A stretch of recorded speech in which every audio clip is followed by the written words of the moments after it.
What's up everyone? Welcome back to the channel. Welcome to day 5 of GNG 3.0 और आज की class में बच्चों हम कवर करेंगे बिजनेस स्टडीज का चैप्टर नंबर 4 प्लानिंग। इसी तरीके से आपको पढ़ते रहना है, सारे के सारे चैप्टर्स कवर करते रहने हैं।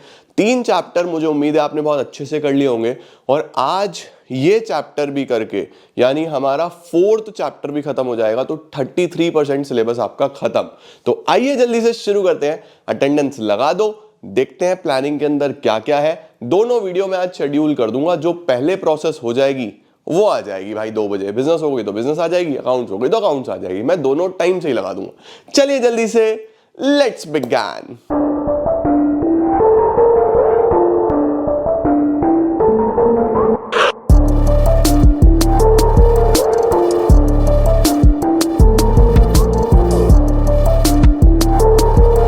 तो शुरू करते हैं बच्चों। देखो बहुत ही आसान सा चैप्टर है प्लानिंग। प्लानिंग पहला फंक्शन भी है। चैप्टर नंबर 1 में हमने देखा था ना कि 5 फंक्शंस हैं। हे भगवान, ठंड कितनी हो रही है। एक तो इतनी ज्यादा वीडियोस कर रहा हूं ना तो गले की बैंड बजी पड़ी है। देखो बच्चों, हमारे पास planning, organising, staffing, directing, controlling, ये चैप्टर नंबर 4, 5, 6, 7, 8, अगले 5 चैप्टर्स आपके यही हैं, ठीक है। और ये पांचों को ही हम लोग 3 से 4 तो हमारे इसी वीक में कंप्लीट हो जाएंगे, ठीक है ना। तो हम लोग बेसिकली एक एक करके सारे फंक्शंस को पढ़ेंगे। सारे इंटर रिलेटेड है, इंटरडिपेंडेंट है, इसीलिए आपको एट अ स्ट्रेच पांचों पढ़ लेने और खत्म। पार्ट ए भी आपका खत्म हो जाएगा। अब सर प्लानिंग का मतलब क्या होता है? सिंपल सा मतलब होता है thinking in advance. Thinking in advance, ये ध्यान रखना, मेन पॉइंट। प्लानिंग का सिंपल सा मतलब है बेटा कि एडवांस में सोचना, पहले से सोचना, क्या करना है, कैसे करना है, कब करना है, कौन करेगा, हर चीज का। देखो management is all about achieving a common goal. आपको एक ऑर्गेनाइजेशनल गोल अचीव करना है। अब उस गोल को अचीव करने के लिए प्लानिंग तो करनी पड़ेगी ना। जैसे जीएनजी सीरीज है, जीएनजी की हमने प्रॉपर प्लानिंग करी है कि किस तरीके से किस डेट पे कौन सी वीडियो जानी चाहिए, कितना टाइम लगना चाहिए, कितनी देर की वीडियो होनी चाहिए, क्या क्या कवर करना है। तो planning is thinking in advance, तब हम कर पा रहे हैं, राइट। तो कभी भी आपको मैनेजमेंट करना है तो आपको एडवांस में सोचना पड़ेगा बेटा। देखो क्या बोल रहा है, it is the process of thinking regarding the activities required to achieve a desired goal. कि आपको जो भी गोल अचीव करना है उसके बारे में पहले से सोच के रखना पड़ेगा कि कैसे होगी वो चीज। Planning is deciding in advance what to do and how to do, right. क्या करना है, कैसे करना है, इसकी प्रॉपर एडवांस में एक थिंकिंग होनी चाहिए, एक प्रॉपर प्लानिंग होनी चाहिए। क्या बात है सर। उसके बाद बेटा अगर फीचर्स की बात करें तो सबसे पहला फीचर बहुत आसान है। बोल रहा है प्लानिंग का मेन फोकस क्या होता है। हम प्लानिंग क्यों कर रहे हैं भाई? हम प्लानिंग कर रहे हैं ताकि हमारे अच्छे से पढ़ाई हो जाए, हमारे नंबर अच्छे आ जाएं, हमारे गोल्स अचीव हो जाएं। तो जैसे मैनेजमेंट फोकस करता था ना ऑर्गेनाइजेशनल गोल्स पे, उसी तरीके से प्लानिंग का भी वही फोकस है, क्योंकि अल्टीमेटली ये जो प्लानिंग है फंक्शन ऑफ मैनेजमेंट ही तो है ना। तो प्लानिंग का भी जो फोकस होता है वो सबसे पहले अचीविंग ऑब्जेक्टिव्स होता है। इसका मतलब planning contributes to objectives. Goal oriented होता है ये भी। इसके अंदर भी हम टारगेट सेट करते हैं और मेक श्योर करते हैं कि गोल अचीव हो। दूसरा, planning is the primary function of management. 5 function बताए, सबसे पहला कौन सा होगा? प्लानिंग। तो प्लानिंग इज द प्राइमरी या first function of management. Next बोल रहा है प्लानिंग इज परवेसिव। परवेसिव का मतलब सब जगह सबको चाहिए। आप एक ऑर्गेनाइजेशन हो, आप किसी का घर हो, आप कोई ऐसी ऑर्गेनाइजेशन हो जो प्रॉफिट बनाती है, कोई ऐसी ऑर्गेनाइजेशन है जो प्रॉफिट नहीं बनाती, छोटी ऑर्गेनाइजेशन, बड़ी ऑर्गेनाइजेशन, अपने गोल्स के लिए सब प्लानिंग करते हैं यार। बिना प्लानिंग के काम हो ही नहीं सकता, और अगर होगा भी तो फिर गड़बड़ होने के चांसेस हैं। तो क्या बोल रहा है, planning is done in business as well as non business organisations. It is used everywhere at all the levels. तो प्लानिंग किस पे फोकस करेगा? अचीविंग ऑब्जेक्टिव्स पे। प्राइमरी फंक्शन होगा, परवेसिव होगा, है ना। उसके बाद कॉन्टिन्यूअस, कभी खत्म नहीं होगा। जब तक ऑर्गेनाइजेशन चलेगा तब तक प्लानिंग चलेगा बेटा। प्लानिंग कैसे खत्म हो सकता है? बिना प्लान के क्या होगा? आपको हर दिन आगे बढ़ना है, ग्रोथ करनी है। ग्रोथ करने के लिए यू नीड टू प्लान, है ना। आप देखो बचपन से प्लानिंग करते आ रहे हो, हर चीज की प्लानिंग करते आए हो ना, अभी आगे की प्लानिंग, बोर्ड्स के बाद अच्छा कॉलेज, कॉलेज के बाद अच्छी नौकरी, नौकरी के बाद फिर अच्छा समझ जाओ तुम सब कुछ, राइट। उसके बाद फ्यूचरिस्टिक, फ्यूचरिस्टिक का मतलब प्लान्स हमेशा फ्यूचर के लिए होते हैं और हम एडवांस में सोच के रखते हैं कि क्या हम आगे करने वाले हैं, तो इट इज ऑलवेज फ्यूचरिस्टिक। उसके बाद it involves decision making. Sir कैसी डिसीजन मेकिंग, प्लानिंग में क्या डिसीजन लेना है? बच्चों एक बात बताओ, आपको जो भी अचीव करना है, whatever you want to achieve, क्या उसको अचीव करने के बहुत सारे ऑप्शंस अवेलेबल होते हैं, बहुत सारे ऑल्टरनेटिव्स अवेलेबल होते हैं? भाई तुम जहां भी जाना चाहते हो वहां तक जाने के बहुत सारे ऑप्शंस हैं, राइट। अब तुम्हें यह देखना पड़ेगा कि तुम्हारे लिए क्या बेस्ट है, तुम किस ऑप्शन को सेलेक्ट करना चाहते हो। तो देखो क्या बोल रहा है, planning involves choice, whatever we select और choose one option from various, that is planning. ठीक है ना। अब भाई हमें लेट सपोज सेल्स बढ़ानी है, तो सेल्स बढ़ाने के कितने सारे ऑप्शंस हैं, डिस्काउंट दे दो, राइट। डिस्काउंट ना देके कोई गिफ्ट्स दे दो, गिफ्ट्स ना देके भाई अच्छी एडवर्टीजमेंट कर दो, एडवर्टीजमेंट ना करके कुछ और मार्केटिंग अपना लो अच्छी सी, तो कितने सारे ऑप्शंस हैं सेल बढ़ाने के। लेकिन आपको एक तो चुनना पड़ेगा ना कि आपको किधर जाना है। प्लानिंग में आपको डिसीजन मेकिंग करनी पड़ेगी। उसके बाद बोल रहा है planning is a mental exercise. Mental exercise का मतलब है कि ये एक इंटेलेक्चुअल एक्टिविटी है, इसके अंदर आपको दिमाग चलाना पड़ेगा, ब्रेनस्टॉर्मिंग करनी पड़ेगी, दिमाग को अच्छे से यूज करना पड़ेगा, तब आप प्लान कर पाओगे। हमेशा प्लानिंग में आप इधर उधर सब स्टडी करते हो अच्छे से, तब प्लान होता है। देखो बोल रहा है it involves brainstorming, highly qualified professionals are hired for planners job position. बहुत ज्यादा क्वालिफाइड लोगों को अपॉइंट किया जाता है प्लानिंग करने के लिए, क्योंकि नॉर्मल बंदे के बस की बात नहीं है बेटा। अब इसी का एक ड्रॉबैक भी है। क्या ड्रॉबैक है भाई, एक बात बताओ, अगर हाईली क्वालिफाइड लोगों को हायर करेंगे, मुफ्त में तो नहीं आएंगे, पैसा लेंगे बहुत तगड़ा। तो यहीं से समझ में आता है कि प्लानिंग एक बहुत ही कॉस्टली चीज है। वहीं से समझ में आता है कि प्लानिंग एक बहुत ही टाइम कंज्यूमिंग चीज है। यहां से यह भी समझ में आता है कि इतना कुछ करा, but planning is all about future, और फ्यूचर तो किसी ने देखा नहीं, तो क्या इतना कुछ करने के बाद भी सक्सेस की गारंटी है? बड़ी बड़ी कंपनीज जिनके पास बहुत सारा पैसा, बहुत सारे ऐसे प्लानर्स, बट वो भी फेल हो जाते हैं। तो planning does not guarantee success. ये सब इसकी लिमिटेशंस में पढ़ेंगे। 3 तो लिमिटेशन आपने यही पढ़ ली कि बहुत कॉस्टली है, बहुत टाइम कंज्यूमिंग है, सक्सेस गारंटी नहीं करता। 3 तो यही समझ गए हम, इसी में से निकल गया फीचर में से, राइट। आओ जरा अब देखते हैं प्लानिंग क्यों इंपॉर्टेंट है। Why is planning so important? बच्चों एक बात बताओ मुझे, मैंने जीएनजी को अपनी डायरी में प्रॉपर्ली बनाया हुआ है। ये देखो, ये मेरी डायरी है, ठीक है। इसके अंदर मैं हर चीज लिखता हूं। तो मैंने इस डायरी के अंदर जीएनजी का डेट वाइज डिवीजन करा हुआ है कि किस डेट पे क्या पढ़ाना है, कौन से चैप्टर को कितने दिन देने हैं, कब क्या शुरू होना चाहिए, कब क्या खत्म होना चाहिए। ये जो मैंने डिवीजन करा ना, तो मुझे प्लानिंग से डायरेक्शन मिलता है। अब मुझे पता है कि डे 5 पे प्लानिंग जाएगा, तो मैं उठ के जल्दी से प्लानिंग की ही बनानी शुरू कर दूंगा ना, मैं सोचूंगा नहीं कि आज क्या करना है। तो प्लानिंग आपको क्या देता है? डायरेक्शन देता है, right. It focus on end results, move and direct all the activities towards the achievement of the goals. दूसरा, planning reduces the risk of uncertainties. Sir reduces the risk of uncertainties कैसे? देखो, इसका भी मैं तुम्हें GNG से example देता हूं। हम लोग जो वीडियोस करते हैं, हम कैसे प्रोवाइड करते हैं? Monday to Saturday. संडेज हमने आपको दिए हुए रिवीजन करने के लिए।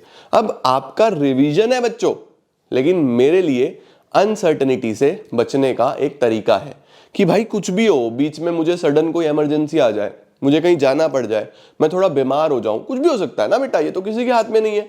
तो एटलीस्ट मेरे पास एक दिन है जहां पे मैं उसको कवर कर पाऊं, जहां पे मैं उसको आगे केटर कर पाऊं कि ठीक है भाई तुम्हारा टाइम खराब नहीं होगा, जिस डेट पे बोला है उस डेट पे पूरा हो जाएगा काम। तो अगर मैंने प्लानिंग करी तो क्या मैं अनसर्टेनिटीज से भी लड़ पा रहा हूं?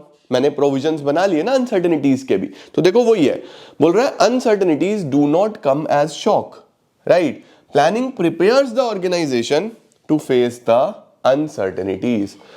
यहां पे डू नॉट नहीं, अनसर्टेनिटीज आती ही हैं।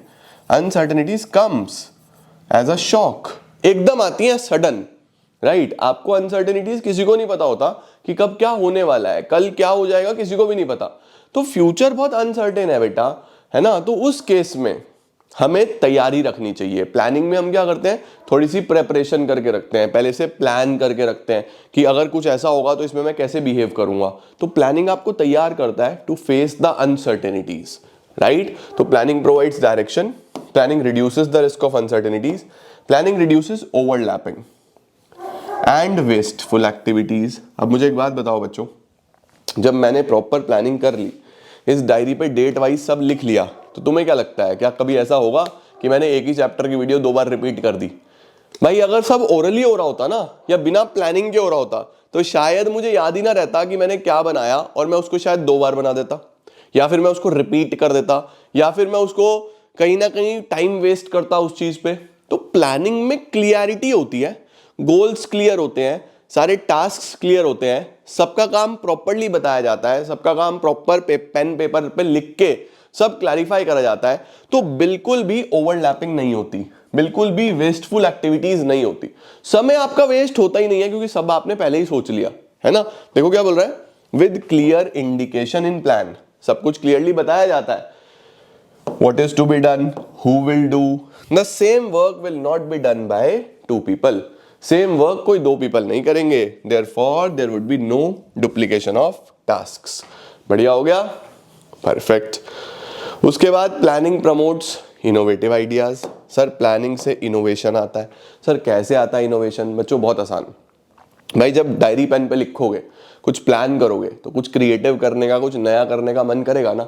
ये जीएनजी भी तो इनोवेशन का ही रिजल्ट है। जीएनजी सीरीज कोई सडन थोड़ी ना आई, मैं बैठ के सोच रहा था बच्चों के लिए कि यार क्या करा जाए, क्या हम कोई ऐसी सीरीज बना सकते हैं जो बच्चों को बहुत कम टाइम में रिवीजन भी करा दे और नंबर भी ज्यादा आ जाए बच्चों को, क्या ऐसा हो सकता है? तो वहां से इसका एकदम से चीजें निकली। तो प्लान करने बैठा तो ही तो इनोवेट कर पाया ना, है ना। देखो क्या बोल रहा है, to make predictions and assumptions regarding future highly innovative thinking is required। और जब आप प्लानिंग करते हो तो वही इनोवेटिव आइडियाज आगे आते हैं। उसके बाद प्लानिंग फैसिलिटेट्स डिसीजन मेकिंग।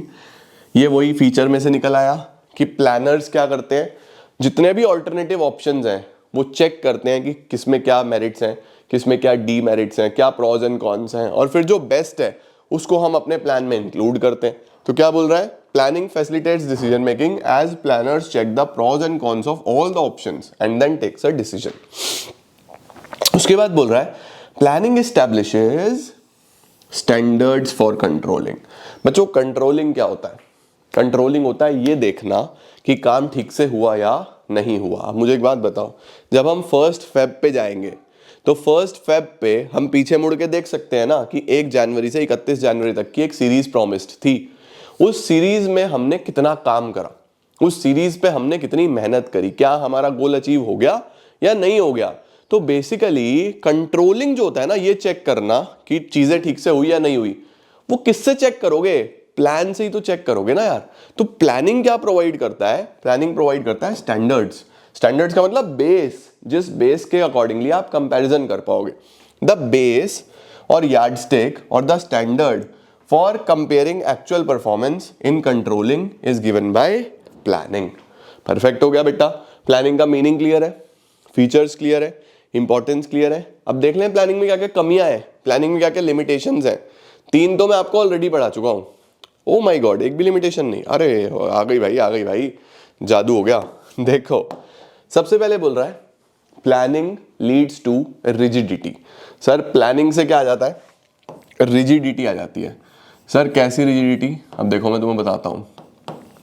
भाई मैंने तुमको बोला कि हम 1 जनवरी से 31 जनवरी में इन 30-31 दिनों में सारा सिलेबस डे वाइज प्रॉपर करेंगे, राइट। अब मेरे घर में 10 जनवरी को एक फैमिली फंक्शन है।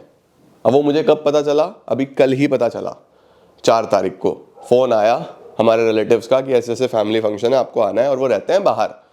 अब मुझे एक बात बताओ, मैंने उनको साफ बोला कि देखो जी मैं तो नहीं आ सकता, मैं तो बाउंड हूँ, मैं तो उलझा हुआ हूँ, मैं बच्चों के लिए सीरीज बना रहा हूँ, मैं बच्चों को पढ़ा रहा हूँ, तो मैं वहाँ से नहीं निकल सकता। वो लोग मेरे से नाराज भी हुए, बट ठीक है यार कोई बात नहीं, मान जाएंगे, तुम्हारा करियर ज़्यादा इंपॉर्टेंट है मेरे लिए।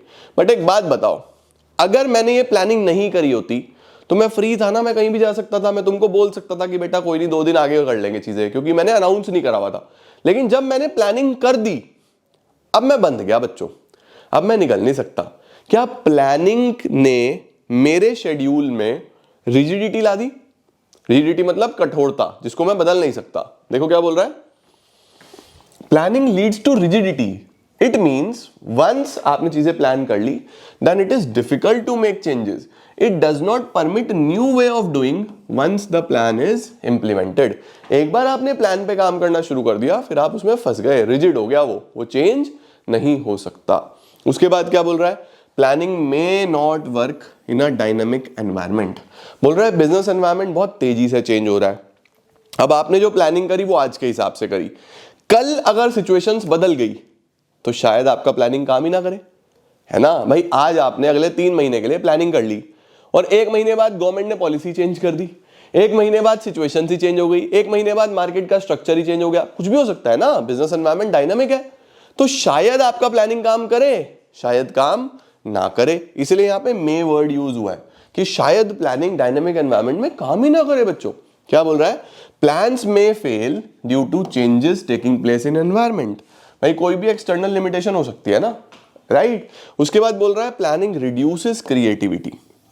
सर अभी तो पीछे आया था प्लानिंग प्रमोट इनोवेशन, प्लानिंग में इनोवेशन होता है, थॉट प्रोसेस होता है। अब यहां बोल रहा है कि क्रिएटिविटी कम होती है। बेटा प्लानिंग करता कौन है, प्लानिंग करता है टॉप मैनेजमेंट, और उसको फॉलो कौन करता है, पूरा मिडल मैनेजमेंट, पूरा लोअर मैनेजमेंट, जिसपे टॉप से भी ज्यादा लोग होते हैं। तो अगर क्रिएटिविटी वाइज सोचा जाए तो भाई ज्यादा क्रिएटिव तो मिडल और लोअर भी हो सकता है ना, सिर्फ टॉप ही क्यों प्लानिंग करे, क्योंकि वो सिर्फ मालिक है इसलिए। क्रिएटिविटी में मालिक होने से क्या लेना है, क्रिएटिव तो कोई भी हो सकता है। तो बच्चों ये बोल रहा है कि प्लानिंग जनरली टॉप लेवल करता है, तो मिडल और लोअर को तो अपनी क्रिएटिविटी दिखाने का मौका मिलता ही नहीं है। देखो क्या बोल रहा है, middle and lower level become dull, employees lose creativity, उनकी क्रिएटिविटी खत्म हो जाती है। Employees stop giving suggestions and new ideas of doing the work. Idea होता है कई बार लेकिन देते नहीं है, क्योंकि उनको पता है चलेगी तो टॉप लेवल की।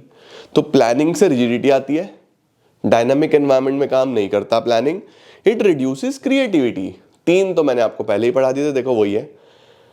Planning is a time consuming process, बहुत समय लग जाता है कई बार प्लानिंग करने में, हम सोचते रहते हैं, एग्जीक्यूशन में टाइम ही नहीं मिलता इतने में आपके हाथ से मौका छूट जाता है, अपॉर्चुनिटी मिस हो जाती है। तो प्लानिंग जो है वो अपने आप में एक टाइम कंज्यूमिंग प्रोसेस है। उसके बाद बोल रहा है इतना टाइम लगाने के बाद भी कोई गारंटी नहीं है सक्सेस की। Planning does not guarantee success. Planning आपको गारंटी नहीं देता किसी भी चीज की, शायद सक्सेसफुल हो जाओ, शायद ना हो। अगर बच्चों प्लानिंग से सक्सेस की गारंटी होती फिर तो सारी बड़ी ऑर्गेनाइजेशन आज सक्सेसफुल होती, बट नहीं है। क्यों नहीं है, क्योंकि प्लानिंग गारंटी करता ही नहीं, है ना। उसके बाद बोल रहा है प्लानिंग इन्वॉल्व्स ह्यूज कॉस्ट, बहुत पैसा लगता है, बहुत प्रोफेशनल्स हायर करने पड़ते हैं, उनकी सैलरीज देनी पड़ती हैं, बहुत खर्चा होता है बेटा। तो देखो सबसे पहले a lot of time is wasted in listing and evaluating the alternatives. Plans which brought success in past में फेल इन फ्यूचर।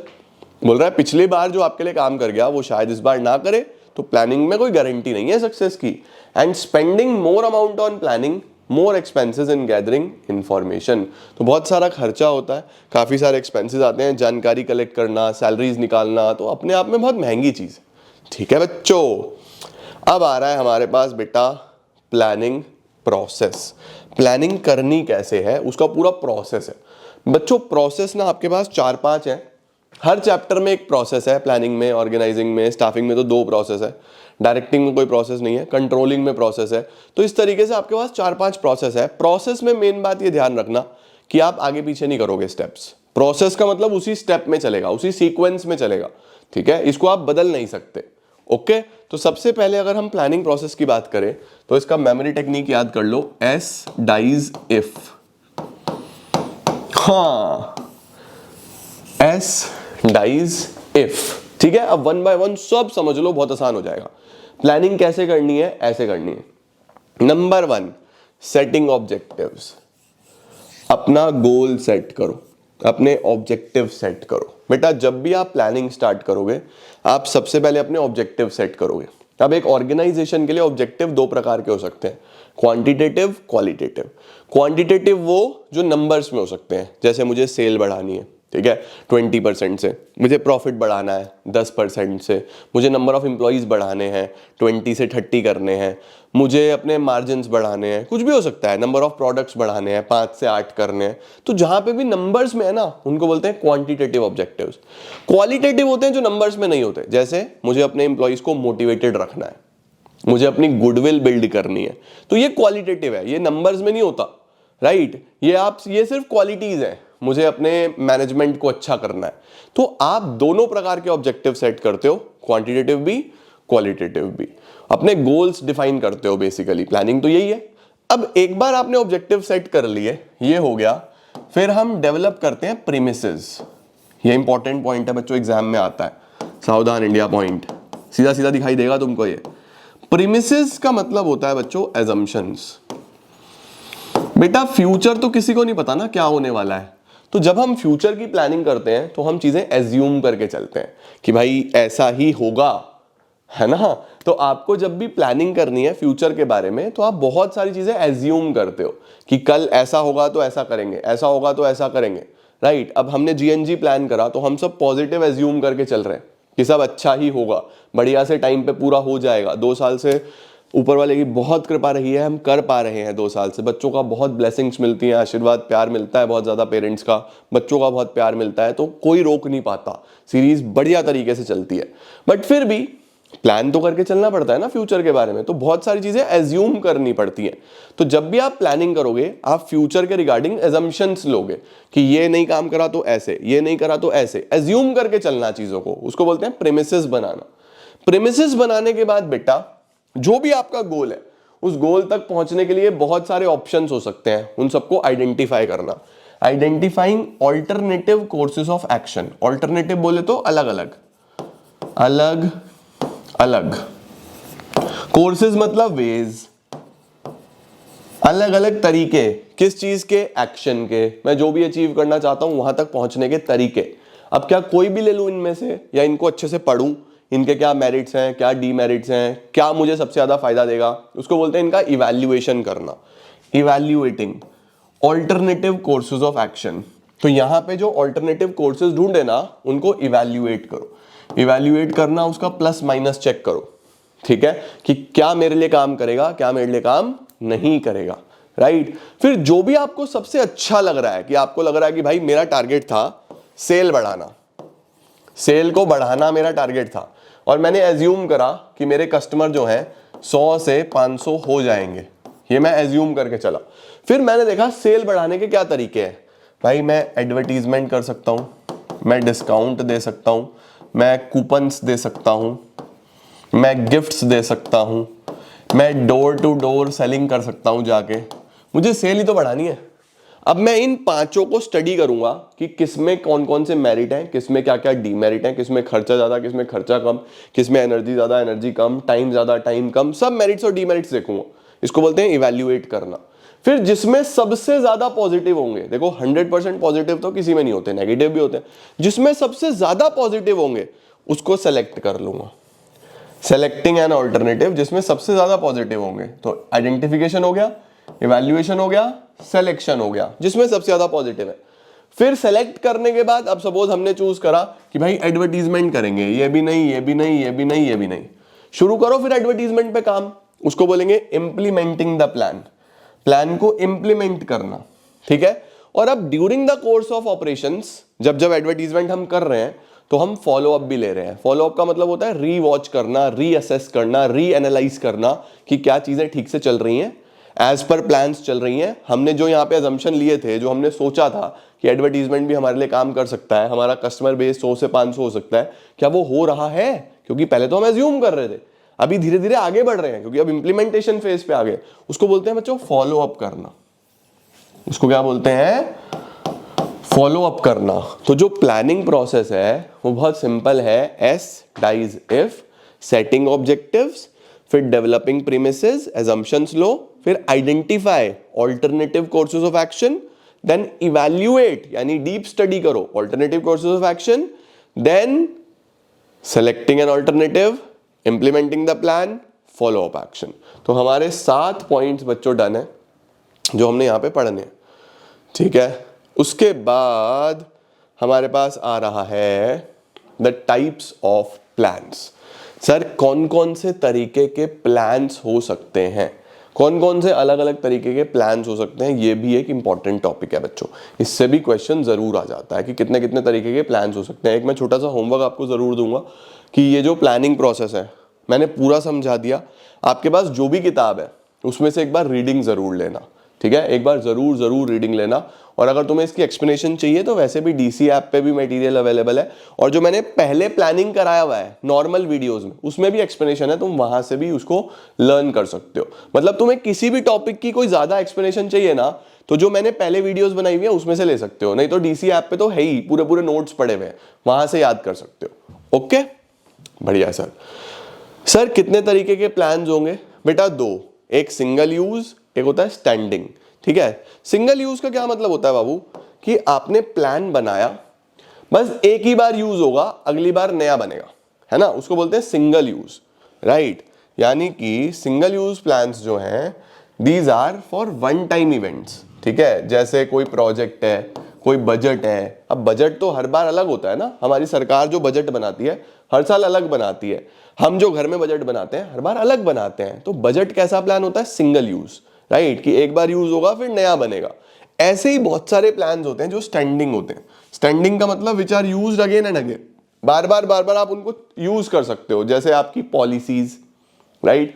पॉलिसी का क्या मतलब होता है अभी मैं बताने वाला हूं आपको, पॉलिसी का मतलब क्या है। लेकिन इन जनरल जैसे हमने बोला नो क्रेडिट पॉलिसी, कि हम उधार नहीं देते। भाई उधार नहीं देते तो नहीं देते, वो चलता रहता है। ऐसे थोड़ी ना है कि इस साल उधार नहीं देंगे, अगले साल देंगे, फिर अगले साल नहीं देंगे ऐसे थोड़ी होता है। तो जो जितने भी ऐसे प्लान्स हैं जो लॉन्ग टर्म तक चलते हैं, जिनको आप बदलते नहीं हो, उनको बोलते हैं स्टैंडिंग। और जिनको आप बार बार बदलते हो उसको बोलते हैं सिंगल यूज, ठीक है। देखो क्या बोल रहा है, these are discarded after use. After use हम इनको खत्म कर देते हैं, ठीक है। और जो स्टैंडिंग होते हैं वो आपको गाइड करते हैं बार बार एक्टिविटीज के लिए। पॉलिसी, प्रोसीजर, रूल्स, ये बच्चों कैसे होते हैं? ये लॉन्ग टर्म के लिए होते हैं, ये चलते रहते हैं। कौन से हैं? स्टैंडिंग, सही है, परफेक्ट। अच्छा सर, अब सर सारे के सारे प्लान्स जो हैं वो होते कितने हैं ये बताओ। बच्चों हमारे पास ना इसका भी एक मेमोरी टेक्निक है, प्लान्स का भी। प्लान्स है हमारे पास PPP रोम्बस, ठीक है। जैसे policy, procedure, programme, rules, objective, method, budget, strategy. लो जी, अब मैं तुम्हें एक बार में समझा दूंगा, तुम्हारी केस स्टडी अटक ही नहीं सकती। तुम एक ही बारी में परफेक्शन के साथ इसको कर लोगे, मुझे पता है। देखो पॉलिसी क्या है बेटा? पॉलिसी रेकरिंग प्रॉब्लम का सॉल्यूशन है। रेकरिंग प्रॉब्लम का सॉल्यूशन।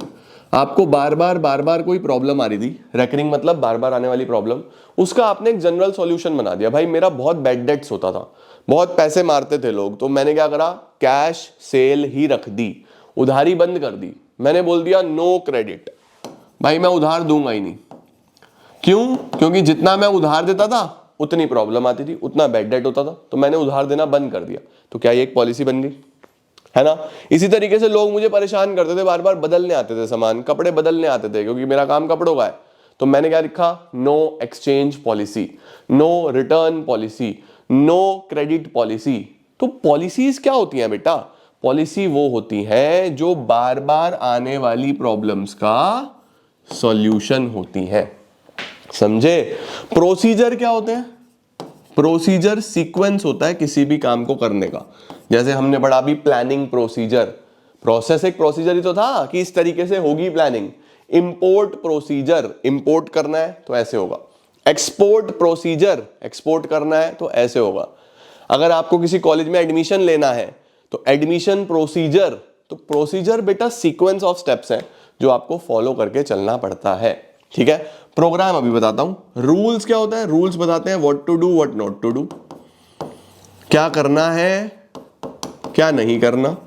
जैसे रेड लाइट क्रॉस नहीं करनी, वो एक रूल है। ग्रीन पे चलना है, रुकना नहीं है, वो एक रूल है, राइट। अब हमने जब जीएनजी शुरू करा था तो रोज अटेंडेंस लगानी है, वो एक रूल है। तो क्या करना है क्या नहीं करना, वो एक रूल है, राइट। रूल्स बेसिकली डिसिप्लिन सिखाते हैं हमें कि भाई ये करना ही पड़ेगा, नहीं करोगे तो पेनल्टी भी लगेगी, ओके। ऑब्जेक्टिव आपको बताइए, ऑब्जेक्टिव्स आपके गोल्स होते हैं जिसकी आप प्रॉपर प्लानिंग करते हो। प्लानिंग प्रोसेस में सबसे ऊपर सेटिंग ऑब्जेक्टिव्स ही आया था। उसके बाद मेथड, मेथड का मतलब वे ऑफ डूइंग द वर्क। भाई अगर चाय बनानी है तो चाय बनाने का प्रोसीजर थोड़ी होता है यार, कि स्टेप थोड़ी ना है कि उसी को फॉलो करना है। आगे पीछे हो सकता है, कोई पानी पहले डालेगा, कोई पत्ती पहले डालेगा, कोई दूध पहले डालेगा, कोई चीनी पहले डालेगा, कुछ भी हो सकता है ना। तो प्रोसीजर में तोड़ फोड़ नहीं होती, मेथड में हो जाती है, राइट। जैसे मेथड ऑफ टीचिंग, सबका अलग अलग तरीका हो सकता है पढ़ाने का। अब हो सकता है किसी ने लाइन टू लाइन पढ़ाया हो, मुझे समझाना पसंद है, मैं बच्चों को समझा के ज्यादा फील करता हूँ, मैं पढ़ाऊंगा बाद में, पहले समझाऊंगा। कुछ लोग ऐसे हो सकता है कि पहले पढ़ाएं फिर समझाएं, सबका अपना अपना मेथड है ना बेटा। तो मेथड क्या हो सकता है, मेथड का सिंपल सा मतलब है कि किसी भी काम को करने का तरीका, वे of doing the task, okay. Budget तो आप सब जानते ही हो, बजट बच्चों क्वांटिटेटिव स्टेटमेंट्स होती हैं।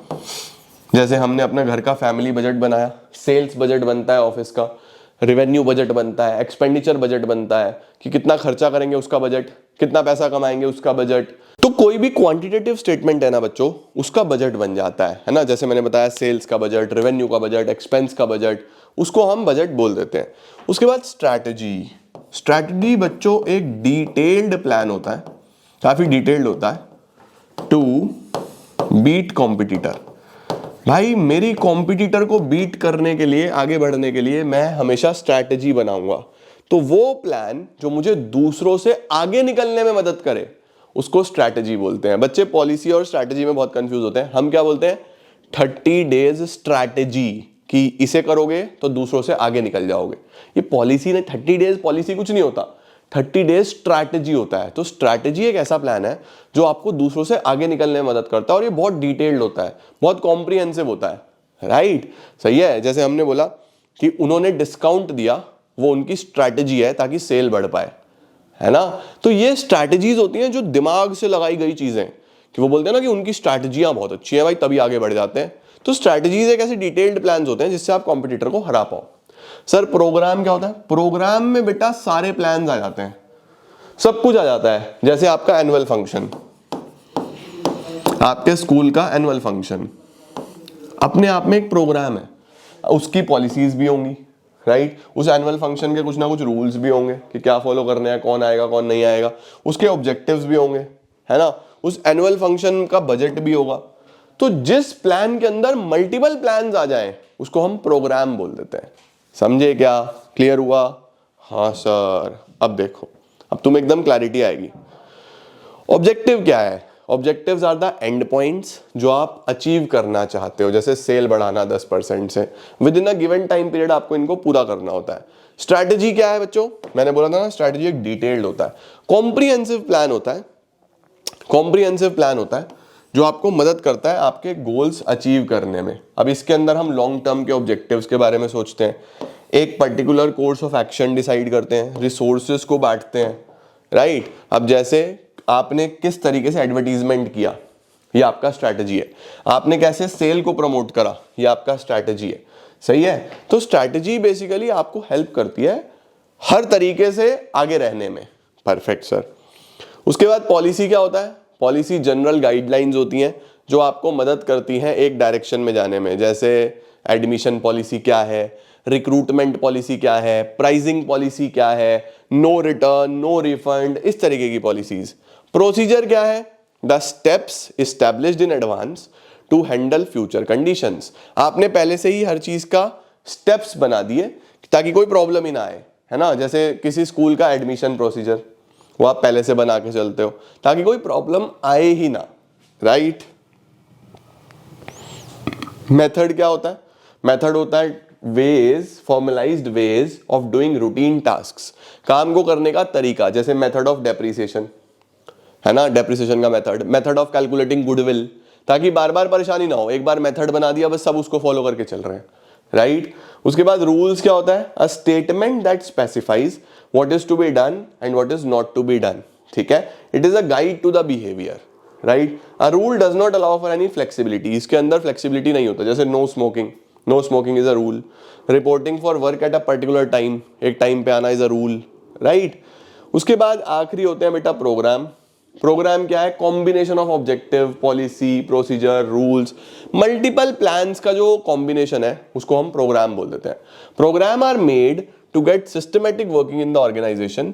The programme create relation between policy, procedure and goals. जैसे पूरा शॉपिंग मॉल बनाना एक प्रोग्राम है, एक डिपार्टमेंट नया बनाना एक प्रोग्राम है। आखिरी आता है बच्चों बजट। बजट क्या होता है? एक ऐसा स्टेटमेंट जो रिजल्ट्स को न्यूमेरिकल टर्म्स में लिखता है। Budget is a plan which quantify future facts and figures, जैसे सेल्स बजट, कैश बजट, ये सब बजट में आ जाता है। और इसी के साथ मेरे भाइयों बहनों, लेडीज एंड जेंटलमैन, हमारा पूरा प्लानिंग भी हो जाता है समाप्त। अब मैं आपको एक छोटा सा होमवर्क दे रहा हूं। प्लानिंग से आपको क्या क्या होमवर्क है? सबसे पहले रीडिंग तो आपको करनी है, जिस भी बुक से आप करते हो। लर्निंग आपको करनी ही करनी है, साथ साथ शीट्स आपको सॉल्व करनी है, जो आपको डेली मिल ही रही है, शीट्स आपको सॉल्व करनी है। उसके साथ बच्चों प्लान्स की बेटर अंडरस्टैंडिंग के लिए ना कुछ डिफरेंसेस हैं, जिन डिफरेंसेस को भी आपको साथ साथ रीड कर लेना है। ठीक है, ये जो मैंने आपको समझाया ना, इन सभी को डिफरेंस की फॉर्म में लिख दिया, क्योंकि बच्चे ना बहुत कंफ्यूज होते हैं। तो इसको और क्लैरिटी के लिए, अगर तुम्हें समझ आ गया बहुत बढ़िया, कोई जरूरत नहीं है डिफरेंस की, लेकिन अगर समझ नहीं आया या कहीं कमी लग रही है तो ये डिफरेंसेस एक बार गो थ्रू कर लेना, जैसे difference between policy and objective. ठीक है, ओके। अब ये वही चीजें हैं, देखो, पॉलिसीज आर ऑर्गेनाइजेशन का way, objectives are results, right. Policy बताती है काम को कैसे करना है, ऑब्जेक्टिव बताता है क्या अचीव करना है। तो इस तरीके के डिफरेंसेस हैं, आपको एक बार रीड कर लेने हैं, दैट इज इट। ओके, ये रीड करोगे, देन इसका स्क्रीनशॉट लो। पॉलिसी, प्रोसीजर पढ़ना तभी है जब कोई दिक्कत आ रही हो, अदरवाइज कोई जरूरत नहीं है। उसके बाद पॉलिसी रूल्स, उसके बाद प्रोसीजर मेथड। ये वो है जिसमें ना बच्चे बहुत कंफ्यूज होते हैं, तो मैंने सारे लिख दिए। मैं कहा चलो अगर कंफ्यूजन होगी तो पढ़ लेना। उसके बाद स्ट्रैटेजी, पॉलिसी, इसमें बहुत कंफ्यूजन होता है। स्ट्रैटेजी बहुत कॉम्प्रिहेंसिव है, वो सिंगल प्लान है ना। इसी के साथ हमारा चैप्टर 4 भी खत्म और बिजनेस स्टडीज मस्त फ्लो में चल रहा है। करते चले जाओ, रुकना मत। और कोई दिक्कत आएगी तो तुम्हारा भाई तुम्हारे साथ है, टेंशन लेने की कोई जरूरत नहीं है। एक बार 31 जनवरी तक इसको खत्म करो, फिर फर्दर जो भी प्रॉब्लम्स है उसको सॉल्व करेंगे, टेंशन वाली कोई बात नहीं है। ठीक है, all the very best, keep growing, keep glowing and keep smiling.